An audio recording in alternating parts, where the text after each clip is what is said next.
దేవునికి స్తోత్రం. విశ్వాసులు లేరమ్మా? విశ్వాసులు ఇక్కడ ఉన్నారా? దేవుణ్ణి నమ్ముకున్న వాళ్ళు చేతులు ఎత్తండి. హల్లెలూయా. మాట్లాడట్లేదు కదా మీరు? దేవునికి స్తోత్రం. హల్లెలూయా చెప్పండి. హల్లెలూయా, హల్లెలూయా. వాక్య భాగంలో భార్యాభర్తలు అనగానే మనకి గుర్తొచ్చేటువంటి విషయం, గుర్తుకొచ్చేటువంటి విషయం భార్యాభర్తలు అనగానే ప్రియులారా, వాళ్ళిద్దరు కూడా ఒకే శరీరం. అవునా కాదండి? అవునా కాదా? ఒకే శరీరం అని బైబిల్ చెప్తూ ఉన్నది. దేవునికి స్తోత్రం. దేవుడు చూడండి, ఒక వాక్య భాగాన్ని మనం చదువుకుందాం.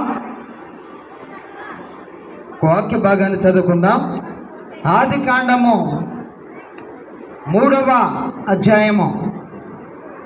మరి ఆది కాండము 2వ అధ్యాయము 21వ వచనం నుంచి మనం చదువుకుందాం. అప్పుడు దేవుడైన యెహోవా ఆదామునకు గాఢ నిద్ర కలగజేసి అతడు నిద్రించినప్పుడు ఆ ప్రక్కలలో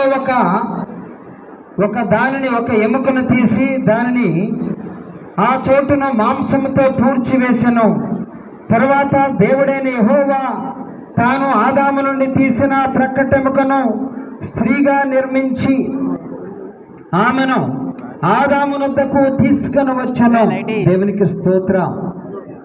ఆదామునొద్దకు తీసుకొని వచ్చెను.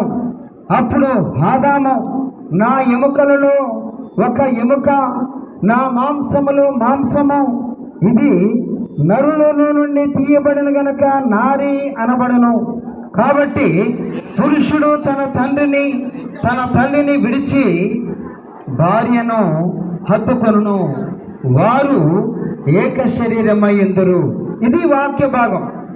వాళ్ళిద్దరూ ఇప్పుడు ప్రేమ కుమారు హెబ్సిబా పెళ్లి చేసుకొనుటకు ఇక్కడికి వచ్చి ఉన్నారు. దేవునికి స్తోత్రం. ఏలియా గారి కుటుంబం, సూర్యపల్లి బాబు గారి కుటుంబం, రెండు కుటుంబాల సభ్యులు ఒక కుటుంబాన్ని ఏర్పాటు చేయాలని ప్రకటనలు మరి చర్చిలో చదివించారు. దేవునికి స్తోత్రం.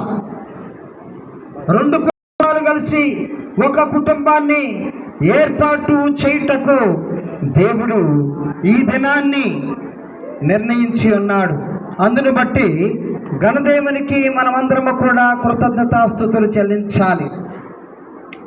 ప్రేమ కుమారి యొక్క ఎముక ఎక్కడి అని ప్రార్థన చేసినప్పుడు మరి హెబ్సిబాను